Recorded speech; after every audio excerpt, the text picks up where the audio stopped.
Tonight, let's slow down and rest together with one of the most quietly beautiful books ever written. There's nowhere you need to be.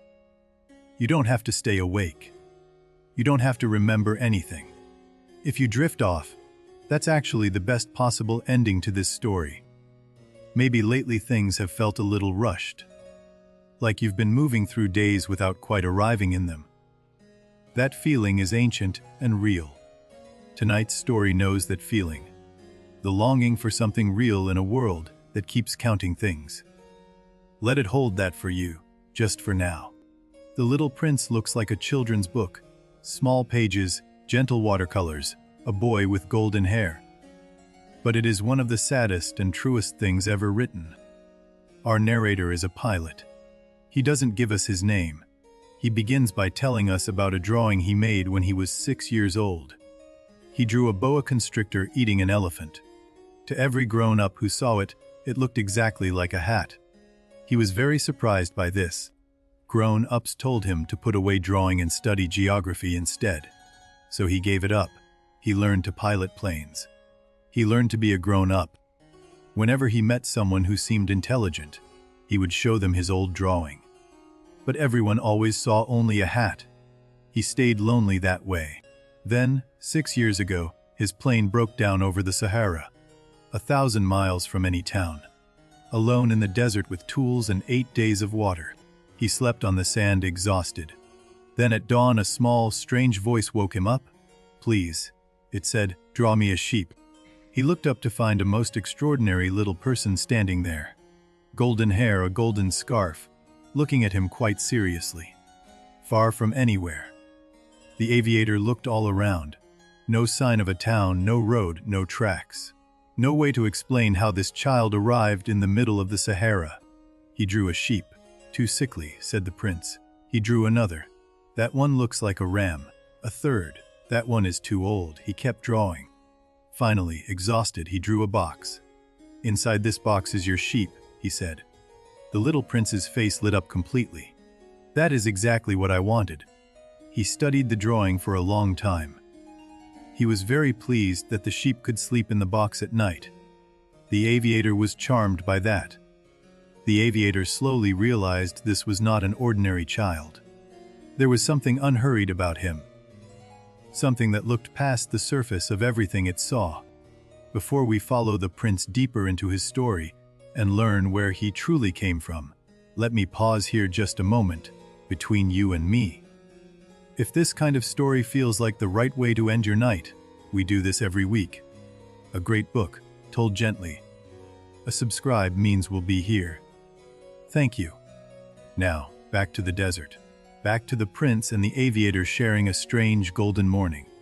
He is about to tell us where he came from.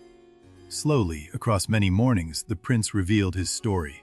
He had come from a very small planet, barely bigger than a house, called asteroid B6112.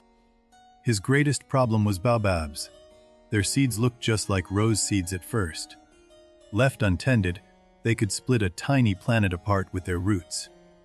Every morning, before anything else, he calmed his asteroid. He cleaned the volcanoes and pulled every unfamiliar seedling while it was still small enough. Then one day, from a seed he had never seen before, something new began to grow. It was not like anything he had ever tended. It took its time. One morning the rose bloomed, all at once, in full glory. She was beautiful, and she knew it. She announced herself to the world without any modesty. She asked for a screen against drafts. She asked for a glass dome at night. She complained of tigers. She was very demanding, and he loved her very much. Her thorns were not very impressive. But she said, "My thorns are for tigers." She was not entirely honest. She used her fragility as a kind of power. He took her words too literally and not her love seriously enough. He was too young to know how to love her well. He made himself miserable over her vanity. He should have judged her by her fragrance and her light, not by her difficult words. Flowers are contradictory things. He didn't know that yet. He was too new to love. After a particularly difficult argument, the prince decided he must leave. He was still too proud and still too sad to make it right. So he began to go, He looked back once as he left. The asteroid was small enough to see whole from just a little distance. Every inch of it his. Before going, he did everything properly. He cleaned each volcano with care. He pulled the last stubborn baobab seedling from the rocky soil. He watered the rose one last time. Then he lowered the glass dome over her very slowly. He did it the way you do something when you know it's the last time. Then the rose did something unexpected. She dropped her pride entirely. "I love you," she said. "I was foolish." I'm sorry. Please be happy. The wind carried her words away before he could quite hear them. Or perhaps he heard and didn't know what to do with it. He left without speaking. His first stop was a planet inhabited by a king.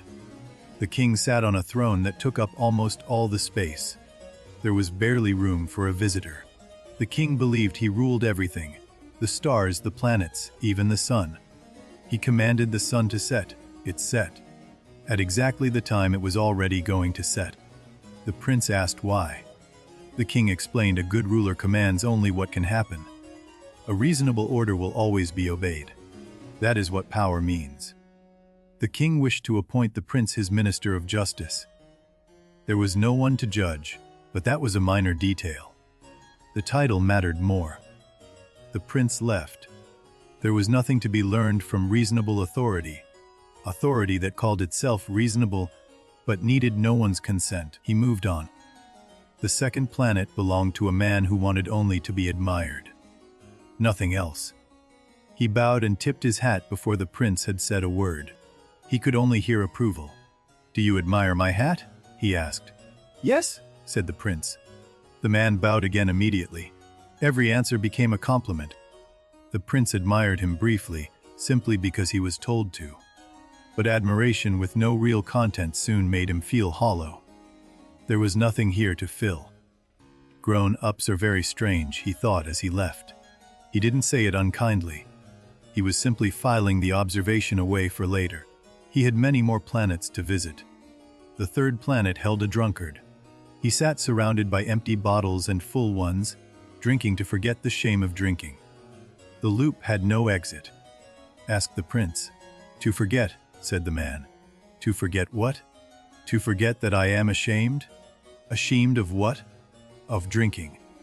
The prince left that planet feeling heavier. He didn't judge the drunkard.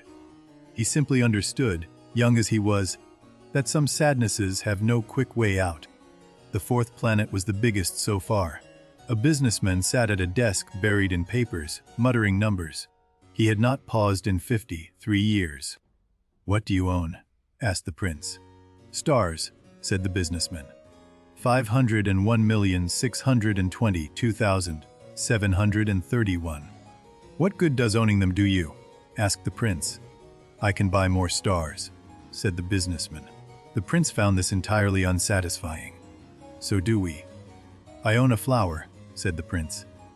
"I water her and tend her, and she is useful to me." "You own stars you never tend and have never once looked at."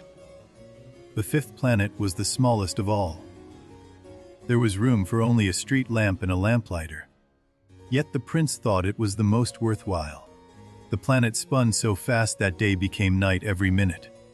The lamplighter lit and extinguished without pause or rest. He had orders. He followed them.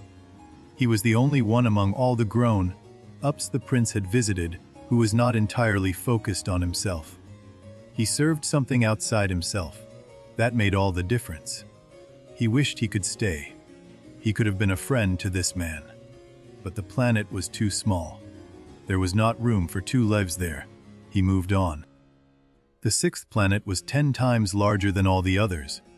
An old geographer sat surrounded by towers of enormous books, recording the world he had never seen.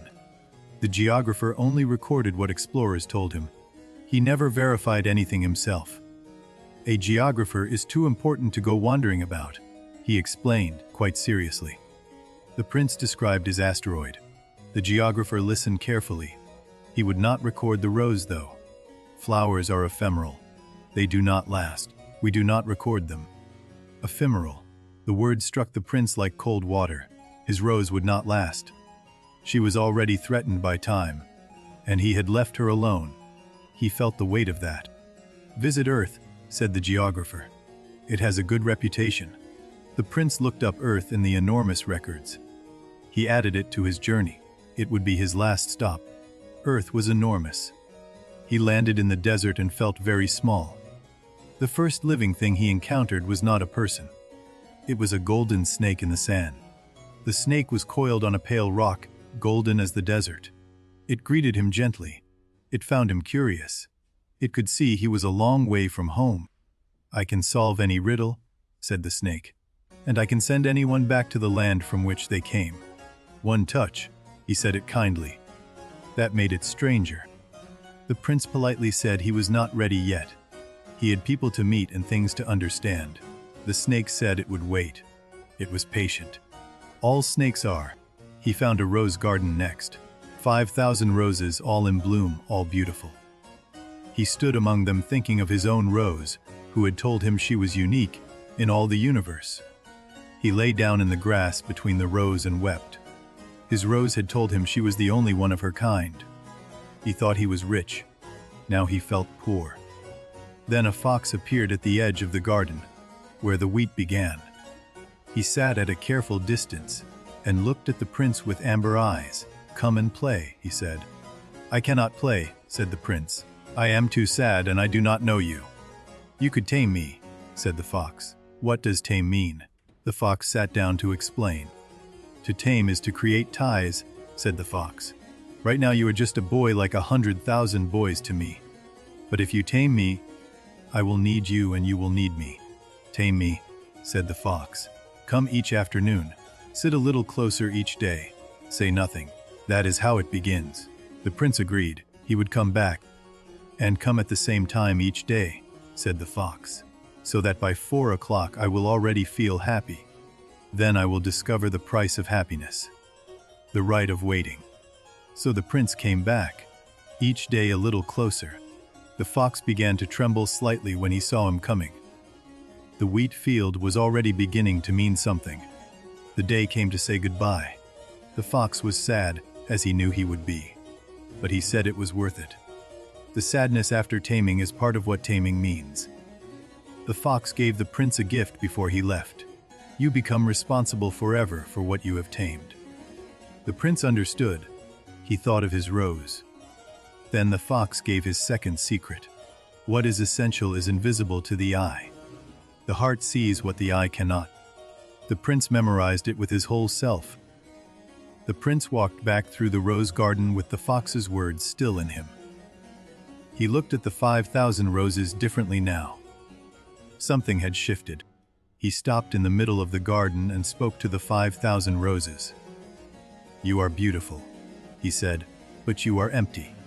No one has tamed you and you have tamed no one." "My rose," he said, "she alone is more important than all of you together, because she is the one I watered, the one I listened to complain, the one I protected." He left the garden walking straighter than before. On his way across Earth he met a switch operator at a junction where trains rushed in both directions. "Where are all these people going?" asked the prince. The operator shrugged. "Nobody knows. They rush from one place to the next, then rush back again. They are never satisfied." Then a second train rushed past in the opposite direction. Only the children pressed their faces against the windows to look out. They were the only ones still watching the world. Further along he met a merchant selling pills that eliminated thirst. "Swallow one and you need not drink for 53 minutes. It saves enormous time," he explained. 53 minutes, said the prince. "If I had 53 extra minutes I would walk slowly to a cool fountain and drink the water with my feet in the shade." Back in the desert, the aviator had been working on his engine for 8 days. His water supply was nearly gone. The situation was becoming genuinely serious. The little prince came and sat nearby and asked, "What is the point of water for thirst?" The aviator looked up from his engine. It was an unusual question for an urgent moment. "Water is good for the heart too," said the aviator after a moment's thought. The prince nodded slowly. He felt that was true for him as well. They sat in the heat. Later the prince asked, "If the sheep eats the flower, what then?" The aviator was deep in a bolt that wouldn't move. He answered without thinking, "It matters a great deal." "But does it really matter?" pressed the prince. The aviator, tired and frustrated, said it didn't. The prince went very quiet. He walked away from the plane without another word. The aviator watched him go and felt something was wrong. He put down his tools. Somewhere in the universe, a sheep might eat a flower. Did that not matter at all? He thought, if a unique flower, one that exists nowhere else, is eaten one morning by a sheep who doesn't know what it's doing, that is not a small thing, that is enormous. He ran after the prince. He caught him up. He held him and said, "I'm sorry. You were right. Please forgive me." The prince looked at him carefully, and then forgave him entirely. In that moment, the aviator understood the full depth of the prince's love for his rose. Millions of stars and flowers in the universe, and on one small asteroid, one mattered completely. The prince talked about his rose differently after that, not with complaint, but with love and worry. She had thorns. Thorns were not much protection against the world. The prince told the aviator about his sunsets. On his asteroid, he could watch the sun set simply by moving his chair a few inches. He liked to watch many in a row. Once, on a very sad day, he watched 44 sunsets, just turning the chair a little more. The way you sit still when you don't know what else to do. He had not properly said goodbye to the rose. He had watered her and covered her, but not said the right things. That stayed with him more than anything else. The desert at dusk felt less empty now and more like something else. A vast quiet that had its own kind of company, like the sea, but without the noise. That night they walked together under the stars. The prince pointed upward at one star, and then another, naming none of them. Just pointing, just being present beneath them. "Look up at the stars after I'm gone," the prince said, suddenly walking. "They will all be different for you now. Because on one of them there is someone who matters. Because one of them holds a boy who laughs," said the prince. "That is enough. When you look up and laugh too, it will be as if 500 million little bells are ringing." The aviator asked why the prince had come to Earth at all. The prince said he wasn't entirely sure yet. He was still working it out. Some journeys explain themselves only at the end. Then a new worry crossed the prince's face. He had left in such pain. Had he remembered to put the glass dome over the rose before he went? He searched his memory. What if he hadn't? At night on the asteroid it grew cold. Without the dome she was unprotected. A rose without a shelter in the cold is a very fragile thing. "She has her thorns," the prince said aloud, trying to reassure himself. He said it like a question. The aviator said nothing. "Sometimes the only comfort is the one you make yourself." Thorns are not much use against the world, he admitted quietly, a moment later. He was no longer trying to comfort himself. He was simply telling the truth about love. By morning the aviator had nearly finished the engine repairs.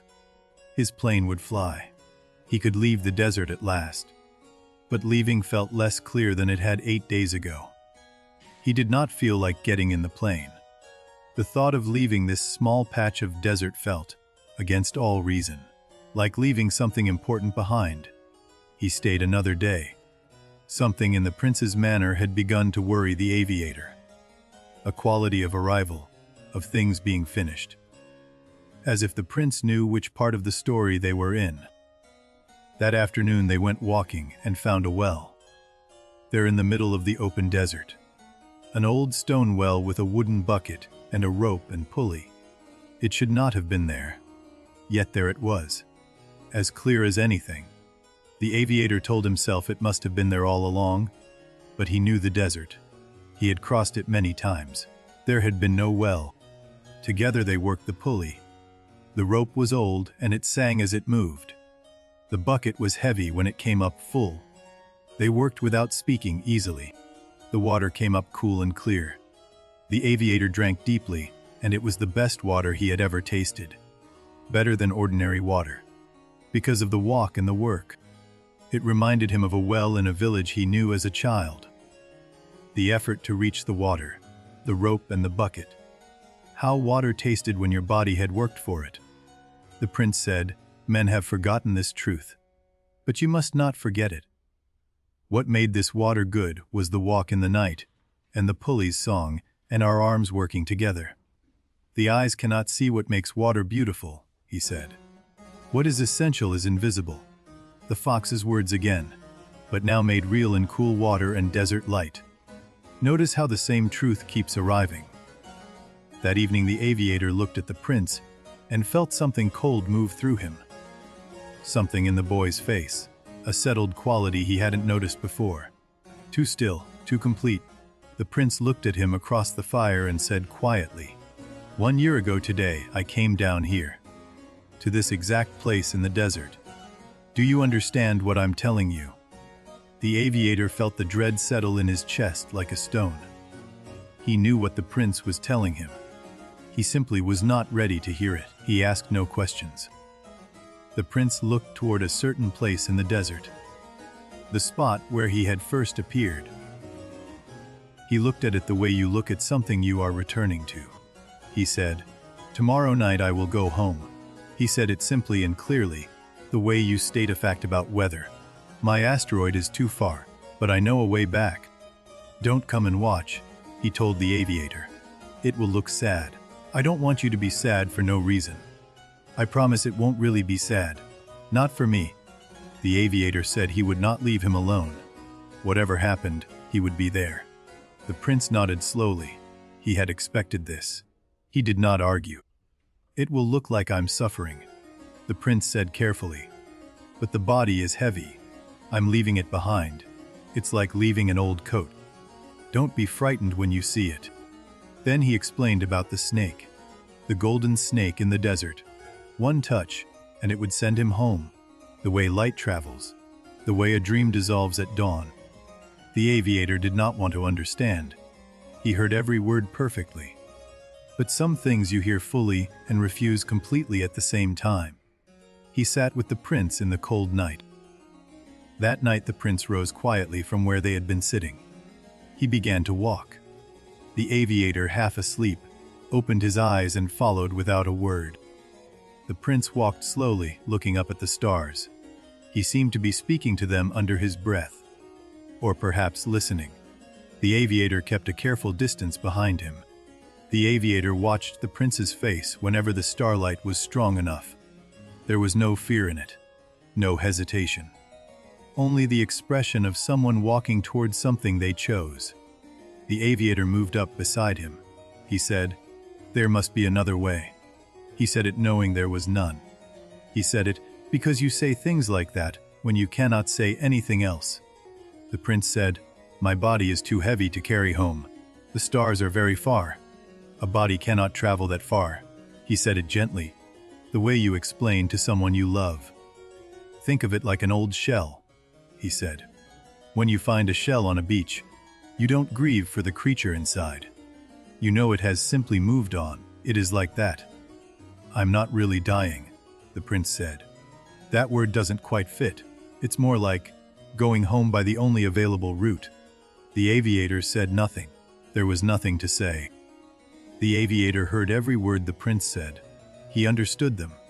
He agreed with none of them, understanding something completely and still refusing it. That is a very human thing. They sat down on a dune, and the prince began to talk about the things he loved about his star. He talked like someone packing carefully for a long journey. He talked about his 3 volcanoes, how he cleaned them carefully every morning, how a well-tended volcano burns gently and steadily, like a good fire in a hearth. Then he talked about the rose. He looked at the stars when he talked about her. The way people do when they're speaking to someone who isn't in the room. He knew now that she loved him. He had always known, perhaps. She was afraid and proud, and she showed her love badly, as many people do. That did not make it less. She was proud because she didn't want to seem weak. She made demands because she was afraid of being left. She used her thorns because she didn't know how else to hold on. He hoped she had lowered the glass dome herself. He pictured her doing it. The way you picture the people you love doing ordinary things that mean they are still there. He would never know for certain. That uncertainty, he said, was also part of loving someone. You cannot watch over them always. You must trust them to the night. He said in 500 years the geographer's mountains will have crumbled. Rivers will have moved. The great facts he recorded will belong to dust and new maps. But the rose, ephemeral as she is the most important thing he knows. Not because she is permanent, because she is loved. That is the only permanence that matters. The value of a thing is not measured by its weight or its age, or how many others there are like it. It is measured entirely by how much it is loved. The prince had learned this the hard way. The aviator looked at the little figure beside him. Golden hair, bright scarf, small body in the cold desert night, and felt something move through him like a tide going out. He tried one more time to find an argument, a reason, a plan. He was a pilot and a mechanic. He fixed broken things. He did not know how to fix this. That helplessness was new. The prince smiled, a real, warm, uncomplicated smile. "This isn't goodbye," he said. "It's a different kind of hello. You'll see." He seemed to mean it completely. "When you look at the night sky," he said, "it will all sound different. All those stars will be laughing. Because I know how to laugh. And you'll know one of those laughs is mine. 500 million bells," he said. "That is what it will sound like. 500 million little bells ringing together every time you look up and remember me. Think of that." "Your laughter sounds like bells?" asked the aviator despite himself. The prince looked delighted that he asked. "Yes," he said, "exactly like that. Now you understand." "All the stars will laugh," he said, "because I know how to laugh, and you will know which one is me. They will all laugh a little because of me. That is my gift to you." They were quiet a while. Then the prince spoke of the drawing again. The sheep in the box, still there after everything. No one had ever seen if it ate the rose or not. "Nobody knows," said the prince. "The sheep is still inside the box and the rose is still on the asteroid. Maybe it ate her. Maybe it didn't. We will never know. That's the mystery. The not knowing is part of it," he said. "If you love the rose, you live with the question. The question is part of the love. You cannot have one without the other. That is why," he said, "no landscape is ever quite the same to two people. Two people can stand in the same field and see completely different things, depending on what they love." The aviator thought about his drawing. The face he had tried so many times to get exactly right. He could draw the scarf and the coat. It was always the expression that escaped him. He took out paper and tried again by starlight. He drew the golden hair, the scarf, the wide eyes. This time it felt closer. Not right, but closer. He kept the drawing. The belt buckle was wrong. It would always be slightly wrong. He knew it even as he drew it.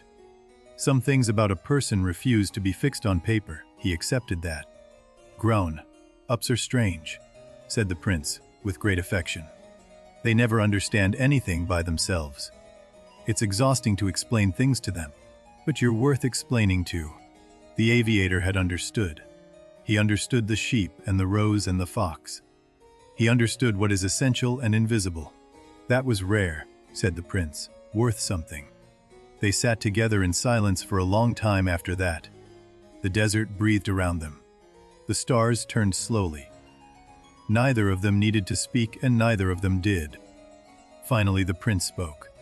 "When you look up at the sky at night," he said, "all the stars will feel like old friends. I'll be laughing somewhere in all of that. When you're sad," he continued, "I'll be in one of those 500 million stars. You won't always know which one, but you'll feel it. Look up when you're sad. I'll be there." The aviator could not speak after that. His throat was too full of things that had no words. He had been in the desert 9 days, and this was what those 9 days had become. The prince reached over and touched the aviator's hand. Just one touch, brief and light. The way you touch someone when words aren't available, And you want them to know anyway. He asked the aviator to send his love to the rose. If the sheep hadn't eaten her, and even if it had, wherever she was now, to send his love there too. The aviator said he would. He meant it. The words were hard to get out, but he got them out. The prince nodded, satisfied. That errand was done. There were no more errands. The prince stood. He straightened his small coat. He looked up at the stars one last long time. Then he began walking toward the specific place in the desert he had been looking at all evening. The aviator stood too and took a few steps after him. Then he stopped. He had been asked not to come. He had promised. He stood still and watched the prince walk on. The prince looked back once. A long look. His eyes were bright. He seemed to want to memorize the aviator the way the aviator had been trying to memorize him. Then he turned again. "Your plane is fixed," the prince called back. "Go home now. Go home and be well." Then he turned forward again and did not look back anymore. The aviator could not move. The prince reached the place. He stopped. He looked down at the sand. There was the snake, coiled and golden and patient, exactly as it had promised it would be. A flash of gold. Barely a moment. Less than a breath. The snake did its work quickly, as it had promised. There was no cruelty in it. There was almost no sound. The prince fell the way a tree falls in a place with no wind. Slowly, gently, without violence. He was already elsewhere before he reached the sand. That is what it looked like. The sound he made was soft, barely audible across the distance between them. The aviator heard it anyway, or felt it. The way you feel a change in the air before thunder. He ran. He reached the prince and knelt in the sand beside him. He held him. The small body was still and cool. The golden hair was in his face. He stayed. He stayed there for a long time. The desert was completely silent. The stars turned overhead as if nothing had changed. In a sense, nothing had. In another sense, everything had. Both were true. When the aviator looked up again, the small body was gone. There was nothing. Just desert sand, smoothed as if by the gentlest possible wind. No trace, no explanation. He stood there for a while looking at the sand. The desert was already beginning to warm toward morning.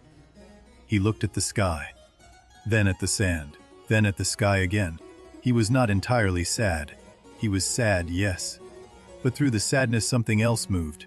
The stars looked different now, inhabited. That was the word he thought of, inhabited. He thought he heard something. At the very edge of the morning wind. Something that might have been laughter. Light and high and small, like bells ringing far, far away. When the sun was fully up, the aviator walked back to his plane. He put his hand on the fuselage.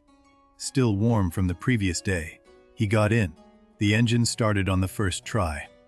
He took off into the morning. Below him the desert spread in every direction, vast and pale gold and utterly indifferent, the way deserts are. He watched it through the cockpit glass. From above, the desert looked empty, completely empty, as if nothing had happened there at all, as if 9 days and a boy with golden hair were no more than a story someone told once. But he knew that one small square of that emptiness was different from every other square of sand in the world. Because of what had happened there, because of who had stood there. When he landed and people asked where he had been, he didn't know how to answer. He had been in the Sahara. He had met a boy. Those sentences said nothing. He tried different sentences. There was a boy. He had golden hair. He laughed at stars. He came from a very small planet. None of these sentences carried what had happened. The truest things resist summarizing. That is how you know they're true. If you can say it fully in a sentence, it probably wasn't the full thing. The prince had been the full thing. 6 years passed. The aviator did not forget a single detail. Not the green scarf, not the specific way the prince tilted his head when curious, not the exact sound of his voice. He thought about the sheep in the box. Still there, presumably, unless the box had worn out. He thought about the rose on the asteroid, still there, or possibly not. That uncertainty never left. Some nights he looked up and the stars seemed to laugh. He could almost hear it, not with his ears exactly, but with something in his chest that opened when he looked up. Other nights every star seemed like a small bell he could almost hear ringing. 500 million bells, just slightly out of range. He would stand in the cold listening for them. That is when he decided to write it all down. Not for publication, he told himself. Just to keep it. Just so it existed somewhere outside his own memory and could not be lost. He thought, how do you tell which person is the kind who would understand? The prince had always known immediately. The aviator still didn't have that gift. He wrote anyway for whoever might. You know the kind of person who would understand, he wrote, when you look at them. Something in the eyes. The way they still look at things without deciding in advance what they'll find. He drew the prince again. Better now than before, or differently at least. The 6 years had not blurred the face. They had somehow focused it, the way time does with things you love. The belt buckle was still wrong. He redrew it 6 times. It was still wrong. He left it wrong and wrote a note in the margin, this part, I never got right. It still bothers me a little. But the face was right. He had always been able to draw the face. The eyes especially. Wide and specific, and looking at everything in the world with complete serious attention. He wrote toward the end of his account, if you ever meet a child with golden hair who stands in an open place and looks thoughtful. Not lost, just thoughtful, please tell me quickly. A child standing in the desert. Not frightened, not lost. Just looking at something the rest of us cannot see. If you ever see that child, you will know which one I mean. Tell me quickly. Write to me and tell me he has come back. Tell me he is all right. I think about this more than I should. I cannot help it. I don't try to stop. He closed the notebook. He looked at it sitting on the desk. This small record of 9 days in the desert and everything they had contained. He put his hand on the cover. But he said, look up tonight. One of those is his star. He left that in the notebook too. Not a fact, but a feeling, which is the only kind of truth that lasts. If a star seems to shine a little brighter than the others, just slightly, just for a moment, that is him saying hello. You do not need to believe this, but you can. The prince's story is over, and yet it isn't. Stories like this one don't end. They simply move from the pages into whoever is listening. You carry it forward now. It lives in you. Picture the rose now. On her tiny asteroid under her glass dome, her petals still red and full, the asteroid turning slowly, the 3 volcanoes breathing softly, everything in its place. We wonder if she put the dome down herself, or if she waited, proud and cold, for someone to come back and do it for her. We hope she did it herself. We think she did. Picture the fox in his wheat field. The wheat is golden, and it means something now, because of who walked through it. He knows why. He will always know why the wheat matters. Picture the lamplighter, still turning on his tiny, fast, spinning asteroid, still lighting and extinguishing without rest. The prince said he was the only one who served something outside himself. He still does. The king on his cold gray asteroid is still commanding sunsets no one else sees. He is still alone. He still believes his authority is absolute. He is still waiting for subjects who will never come. The businessman is still counting. He has never looked up. He has never touched a star or heard one laugh. He owns more than anyone and has less than anyone. He is still writing. The geographer is still recording what explorers tell him. In books no one will read about places he will never go. His mountains will crumble. His records will yellow. He writes on regardless. And the drunkard is still in his loop, still drinking to forget the shame, still ashamed of the drinking. We feel for him. We hope he finds his way out someday. We are gentle with him. Back in the rose garden, 5,000 roses bloom, each one perfect, each one unnamed, each one loved by no one in particular. Beautiful in a way that costs nothing and means nothing. And the prince's rose is different from every one of them. Not more beautiful, not older, not larger, only more loved. And that single difference contains everything. Hear that? That changes everything. Think about your own roses. The ones you have tended and worried over, and covered with a glass dome, and forgotten to cover, and worried about in the night. You know which ones I mean. Who has tamed you, and who have you tamed? Who would feel the loss of you the way the wheat field was different when the fox waited, and the prince didn't come? What is essential is invisible to the eye. The fox said it. The prince memorized it. The aviator wrote it down. Now it belongs to anyone who hears it and keeps it. Step back and look at the whole story now. It was never about a planet or a boa constrictor or a drawing of a hat. It was about what we make invisible by deciding not to see. The whole story was always about what we make precious through attention and care. What we pass by without seeing. What we lose when we forget how to look. That is all it ever was. The aviator says goodnight, not the end. He never calls it the end. Just a pause, he says. The story continues in whoever carries it forward. Tonight, that is you. He hopes his drawing of the prince is good enough. He made it for you. Whoever you are, wherever you are tonight, reading this for the first time or the 10th, it was always for you. He will spend the rest of his life half, listening for bells in the stars. That is not a sad way to live, he says.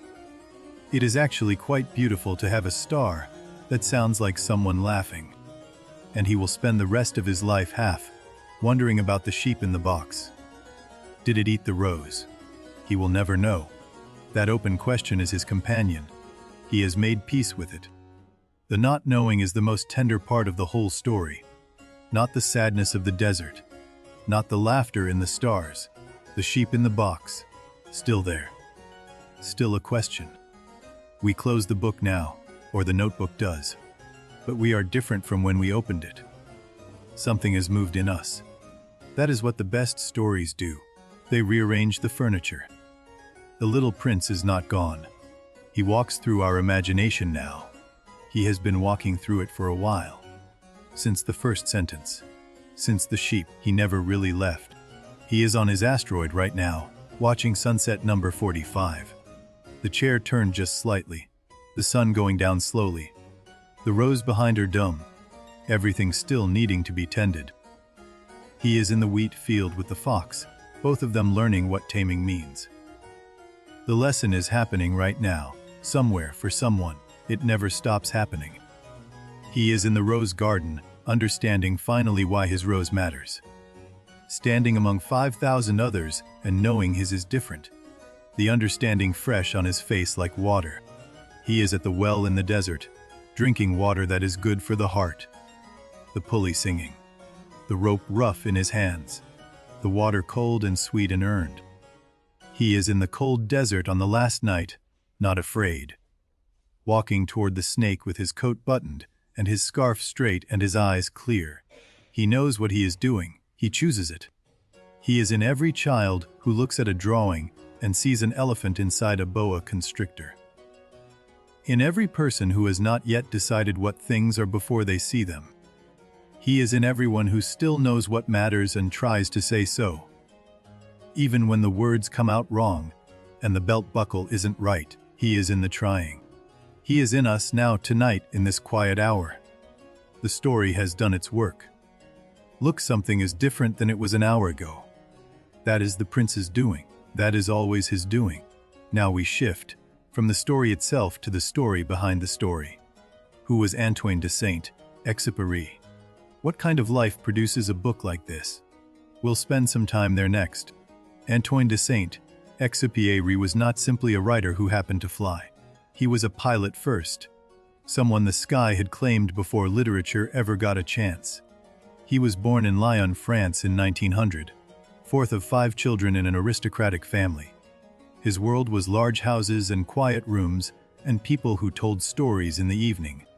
His father died when Antoine was 4. He was raised by his mother and aunts. Women who read aloud, who told stories. Who understood that words could hold the things you were afraid to lose. He was a dreamy child who looked at things longer than other children looked at them. He drew constantly. He asked questions adults found impossible to answer without embarrassment. At 12, he talked his way into a passenger seat on a local flight. His first time in an airplane. He said afterward, he felt that the sky was where he had always been going.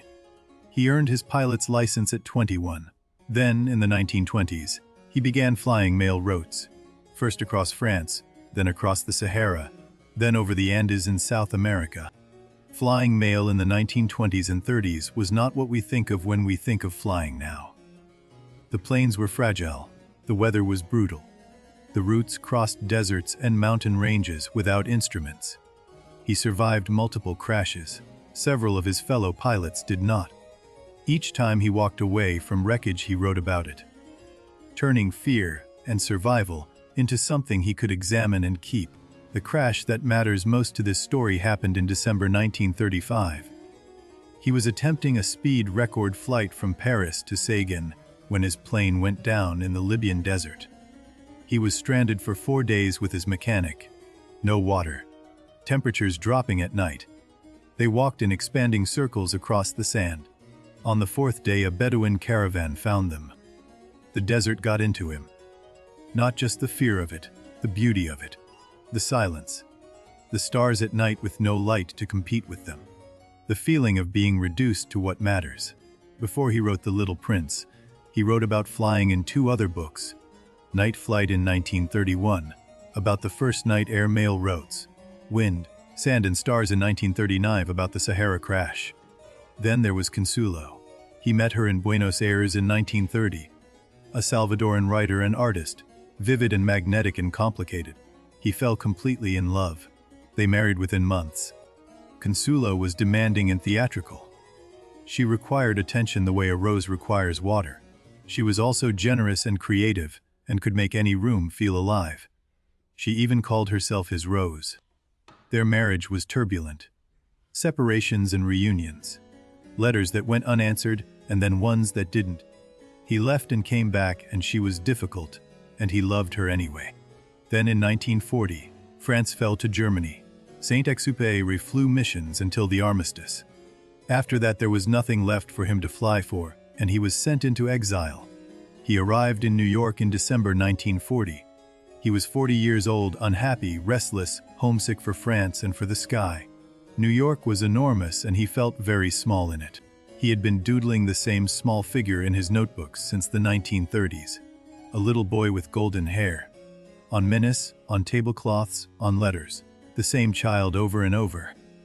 His American editor saw the drawings and asked, "Who is this child?" Saint-Exupéry didn't have an answer yet. But the question set something moving. In a few months, the book came together.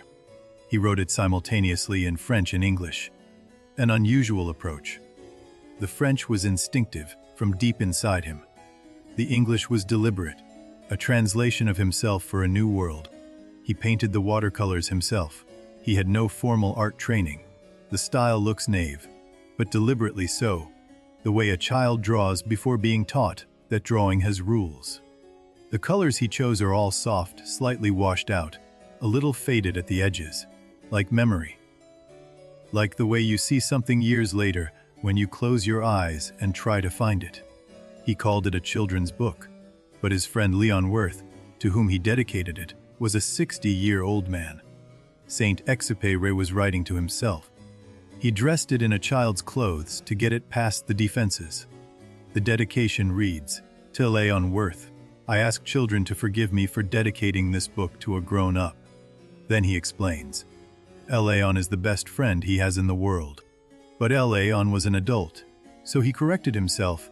He was dedicating it to the child Leon once was. To the boy who is still inside the grown-up man, that boy deserved a book too. That dedication tells you everything about the book. It is a message to the child still alive inside everyone who reads it. The child who has not yet decided that drawings of hats are just hats. The book came out in April 1943, and Saint-Exupéry was already restless in New York. He wanted to fly again. He wanted to fight for France. He began pushing for permission to return to combat. He was 43. The official age limit for reconnaissance pilots was 30. He talked, argued, and charmed his way past the restriction until someone gave him clearance to fly again. On July 31, 1944, he took off from an airfield in Sardinia on a reconnaissance mission over southern France. He never returned. No distress signal. No wreckage found. He simply didn't come back. For decades there was nothing. No wreckage. No explanation. He had simply gone into the sky and not come down. People said it was the only ending that could have made sense for him. Some of his friends said later that the Little Prince read, in hindsight, like a farewell, the language of departure, the body left behind like an old coat, the return to a star they wondered. His plane was eventually located in the Mediterranean in 1998, 54 years after he disappeared. Then pieces of wreckage were found in 2000. Still no complete explanation, the mystery held. A fragment of his identity bracelet was found near the wreckage. His name and Consuelo's on it. He had been wearing her name when he flew into the sky and didn't come back. That detail stays with you. He never saw what the book became. He never knew that soldiers read it in foxholes. That children in 40 countries would wake up wanting to know about the sheep in the box. The book was published in April 1943, 6 months after his New York exile. By that summer it was in the hands of soldiers, nurses, school children, and people who couldn't explain why they needed it. Soldiers gave it to other soldiers. Parents read it, and then pressed it into their children's hands. Children read it and then found their parents crying over it. The book moved in both directions. The little golden-haired figure crossed languages with unusual ease. The image needed almost no translation. A small person on a small planet, looking at you directly, that needed no explanation. By the end of the 20th century, the book had been translated into over 300 languages and dialects, including Breton, Latin, Esperanto, and several indigenous languages with no word for planet. It is the most translated book in the history of French literature. In the world, it ranks third, after the Bible and Marx's Das Kapital. That is an unusual set of companions. More than 200 million copies have been sold since 1943. That number is almost impossible to hold in the mind. 200 million people who met the prince and were changed by him. It has never gone out of print, not once since the April 1943 publication. In 80 years, there has never been a moment when you could not find a copy of this book, waiting for you somewhere. Every generation finds it differently. Children read it as adventure. Teenagers read it as sadness. Adults read it as homesickness. The elderly read it and nod slowly, knowing the whole thing by then. Some readers grow up and love it more on the second reading. By then they understand the grown-ups on the asteroids. They recognize the businessman. They may have been the businessman. That hits differently. The Rose is the most debated character in the book. Some readers take the prince's side entirely. Others defend her. She was afraid and expressed it badly. Literature rarely resolves such debates. That is its kindness. The book never takes sides between the prince and the rose. It only shows what love does to us, how it tangles us up and makes us behave unlike our best selves. That is honest. The fox's words have traveled everywhere the book has. Into wedding speeches, into therapy sessions, into letters people write when they don't know what else to say, into graffiti on city walls. You become responsible forever for what you have tamed. Quoted at the adoption of children, the rescue of animals, the making of any promise between two people who mean it. The boa constrictor drawing has been reproduced on postage stamps, painted on murals, tattooed on skin. It is one of the most recognized images in the world. A hat that is secretly a question. The book's questions, about ownership, about growing up, about what is real, have never been answered. That is entirely by design. Some books answer. This one asks and keeps asking. They were always meant to remain open. That is the book's deepest gift. Not answers, but a better quality of question. Questions worth living alongside. That is the rarest kind of writing. Here is the paradox at the center of this book's legacy. It is shelved in the children's section everywhere in the world, and adults are the ones who weep when they read it. The prince's voice is a child's voice, curious, direct, unsentimental. That is why it carries truth. Children haven't yet learned to protect themselves from what is true. Their words land differently. Children read it and love the fox and the sheep and the funny grown-ups on their tiny planets. They love the adventure, the planet hopping, the idea that you could have your own star. Adults read it and feel something they cannot name. A homesickness for a place they have never been. A grief for something they didn't know they had lost. That unnamed feeling is the book's real subject. The book captures what growing up costs. Not catastrophically. It doesn't say adulthood is failure. It only asks, what did you put down along the way? What could you pick back up? The baobab metaphor has entered everyday language. A baobab is now shorthand for the slow, growing bad habit. The thing that seems small and manageable until suddenly it is splitting you apart. The taming metaphor has become a genuine framework. Therapists use it. Grief counselors use it. Teachers use it with classrooms. It describes something that had no clear name before the fox gave it one. What is essential is invisible to the eye. This may be the most quoted French sentence in the world.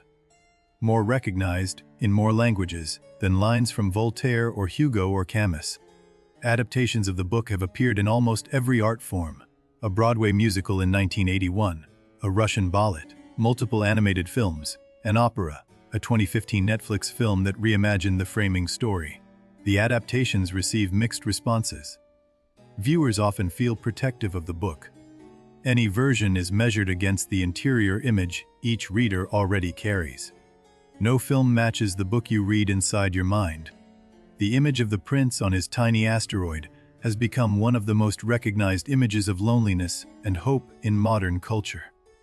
The small figure. The enormous sky, the planet barely big enough to stand on. Real astronomers paid attention. Several minor planets and asteroids have been named for the book's characters. There is a real asteroid B612 Foundation. The fictional planet got a real address in space. The B612 Foundation is a real nonprofit organization dedicated to tracking and deflecting near-Earth asteroids. They chose the name because the prince's planet felt like the right guardian for small worlds at risk. In France, Saint-Exupéry appeared on the 50-franc note for years. His face and the little prince together. The pilot and the boy who came from his imagination, inseparable on the currency of daily life. In the French imagination they are permanently linked. The man who flew and the boy who came from a star. Two sides of the same person. The adult and the child who would not be left behind. The book has been used to teach French to millions of language students worldwide. Something about its simplicity of sentence and depth of meaning makes it ideal for learning a new language slowly and well. Grief therapists use it regularly. The farewell in the desert. The aviator's refusal to leave. The prince's insistence that it is not really a goodbye. Speaks to people who are losing someone and don't know how to hold it. Business schools have discovered the businessman chapter. The satirical portrait of someone who counts things he never looks at has become a case study in purpose. Free productivity. Some syllabuses assign it seriously. Philosophy classes use the whole book. What is ownership? What is knowledge? What do we owe the things we have tamed? The geographer alone generates a semester of epistemology without trying. At least 3 astronauts have carried personal copies of the book to space. The little prince, who lived on an asteroid, has been to space. That feels exactly right. The fox's lesson has been printed on cards that soldiers carried in their breast pockets. Doctors have kept it on their desks. Parents have framed it over children's beds. It travels in the world doing its work. In hospices and palliative care wards, the book is given often. The last section, The Farewell in the Desert, has a particular use for people who are learning how to let someone go. It is given at births. The fox's lesson is a welcome to someone new. And at funerals, the 500 million bells for someone who has gone. The book works at both ends of life equally well. You are responsible forever for what you have tamed. has been applied to the care of children, rescue animals, elderly parents, lifelong friendships, ecosystems. The responsibility the fox described was larger than even he knew. The snake remains one of literature's strangest guides. Gentle and ancient and entirely fatal. The character who offers both help and harm in the same coiled form. No one who reads the book forgets the snake. The drawing of the sheep in the box has traveled further than almost any other image from the book. Reproduced millions of times. Tattooed. Painted on walls. Made into jewelry. The simplest image, the deepest mystery. Saint-Exupéry's original watercolors have been exhibited in museums. The sketchy, imperfect originals. The ones painted at a desk in a New York apartment by a homesick pilot are now considered art objects of significant value. The originals have sold at auction for extraordinary sums. Doodles made on hotel napkins. Sketches from restaurant menus. The drawings of a man who thought he was working something out, and was, in fact, making something permanent. Statues of the Little Prince stand in cities across the world. In Paris near the Seine, in New York, in Tokyo, in Lyon, where Saint-Exupéry was born. The little figure cast in bronze, still looking up. In Japan, the book has sold over 6 million copies. The Japanese readership has a particular affinity. Something in the aesthetic of smallness, of attention to particular things, of the world contained in the particular, resonates deeply. In Korea, the book is a childhood standard, read in schools, remembered by adults.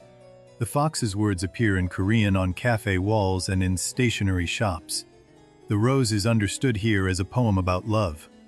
In every language, the prince's first question to the aviator is the same. Please draw me a sheep. In Japanese, in Arabic, in Swahili, in Braille. The same request, the same seriousness, the same box. And in every language, every reader knows within a few pages, this is a very unusual request. Something about it is different. The story has already begun to do its work before anyone has realized. The simplicity of the language is a deliberate instrument. Short sentences, plain words. The style of a man writing to the child in the reader. Knowing the child does not need complexity, only honesty. Saint-Exupéry said he wrote it for grown-ups who had once been children. He said this as if it were a small category. It is, in fact, everyone who has ever lived. He wrote it for all of us. But really, he wrote it for the part of us that refuses to stop being a child. The part that survived school and disappointment, and the years of deciding what things are. That part is still there. It can be reached. The part of us that still looks at a sunset and wants to turn the chair a little more. To get one more angle. One more minute of the light going, before the dark comes and the chair goes cold. The part that still believes water can be good for the heart. That the work to reach it is part of its sweetness. That a bucket and a rope, and someone to work the pulley with can be a kind of grace. The part that is still waiting to hear what the stars sound like when someone you love is living in one of them. That has been listening every clear night since. That will keep listening. The part that knows a box with a sheep inside is better than any sheep you can see. Because the invisible one stays exactly as you need it to be, and you are responsible for it. And it is yours. We've traveled far tonight, across the Sahara and across 6 asteroids and back again. Through love and difficulty and a farewell and 500 million bells. Time to rest now. We were with the aviator in the Sahara, stranded alone, 9 days from anything. And then suddenly not alone at all. That is how the story works. Loneliness answered by arrival. We were with the prince on his tiny asteroid, weeding baobabs, cleaning volcanoes, watching the rose demand her screen and her globe and her tiger protection. We understood him from the inside.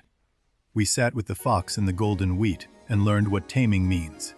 Slowly, a little closer each day, until the wheat matters and the afternoon trembles when you come. Stay with that. We stood in the rose garden and understood. Unique doesn't mean rare or beautiful or irreplaceable by nature. It means loved, made singular by care. That is the whole lesson, held in one moment.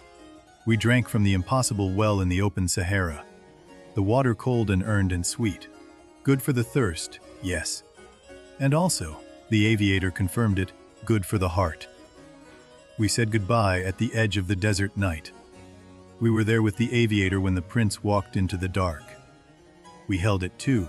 It was ours to hold as well. And we heard the stars differently after that. Something had shifted in the night sky. It had more in it than it did before. It held a laugh somewhere. Maybe you can still hear it.